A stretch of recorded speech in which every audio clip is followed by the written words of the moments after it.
I'm Jen Piacenti with Fantasy Alarm, and it's time for your deep cuts for week 15. Now, this one is for my deep leaguers out there. It's playoff time. Congrats on getting this far. Now, let's get down to the business of winning. Need a sub for Matt Stafford or Alex Smith? Or, well, maybe you're just worried about your quarterback's tough matchup. Well, Phillip Rivers is still available in 75% of ESPN leagues. In case you hadn't noticed, Phillip Rivers and the Colts are surging, and they should have no trouble with this Houston defense that just surrendered 36 points to Mitch Trubisky and the Chicago Bears.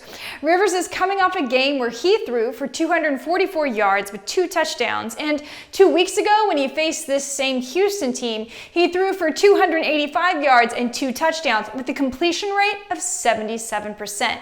T.Y. Hilton is coming on strong, and Rivers and the Colts should have another good outing this Sunday at home in Indianapolis.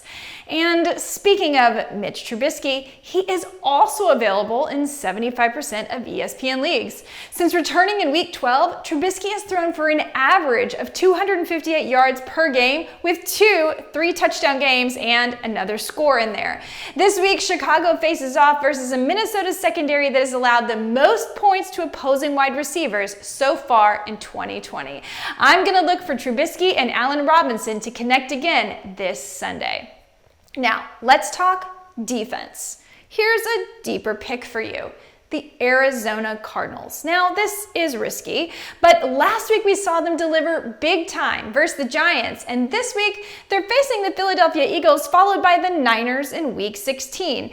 Nick Mullins is usually good for at least one pick, and the Eagles, though they did look good last week with Hurts, he's still a rookie on a struggling team with a struggling O-line, and I think the Cardinals could capitalize on 1 or 2 mistakes. All right, now, over at wide receiver, let's take a look again at Keelan Cole.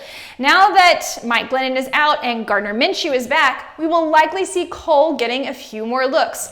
Cole caught 7 of 12 targets for 67 yards and Jacksonville's only touchdown on Sunday, which was also a season high in catches for the wide receiver.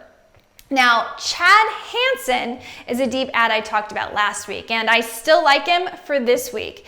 In 2 weeks, now that he's been starting with Deshaun Watson and crew, Hansen has seen 14 targets for 12 grabs and 147 yards. This week, Houston faces Indianapolis again, and with possibly no Brandon Cooks this time. Hansen went for 101 yards and 5 catches last time these two teams went head-to-head. And finally, at running back, if Jeff Wilson Jr. is still available, go get him. We're still waiting for Mostert's MRI results, but it doesn't look very good for him to play this week. Wilson was already playing 85% of third down snaps, and he should be good this week for a score versus a Dallas run defense that's allowing the 6th most fantasy points to opposing running backs. Okay, guys, go out and get that trophy.